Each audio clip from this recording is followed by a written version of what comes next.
आउनुहोस् सांसदको तलबदेखि रातो पासपोर्टसम्मको सम्पूर्ण हिसाब किताब खोलौँ। एउटा साधारण नागरिक माननीय बनेर संसद छिरेपछि राज्यले उसलाई कस्ता कस्ता सुविधा दिन्छ, उनीहरूको बैंक खातामा महिनाको कति रकम जम्मा हुन्छ, काठमाडौँ प्रवेश र सेटअप खर्च, सांसद चुनिएपछि पहिलो गन्तव्य हुन्छ सङ्घीय राजधानी, निर्वाचित भएर पहिलो पटक काठमाडौँ आउँदा लाग्ने हवाई जहाज वा बसको टिकट खर्च संसद सचिवालयले बेहोर्छ। तर यहाँ एउटा रोचक नियम छ, भुक्तानी भूगोलको आधारमा।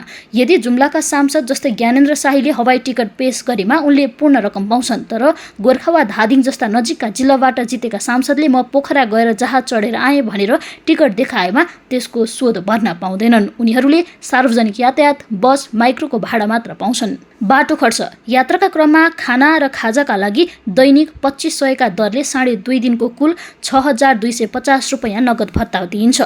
फर्निचर खर्च, काठमाडौँमा नयाँ डेरा जमाउन सांसदलाई एकमुष्ट 15,000 रुपैयाँ दिइन्छ।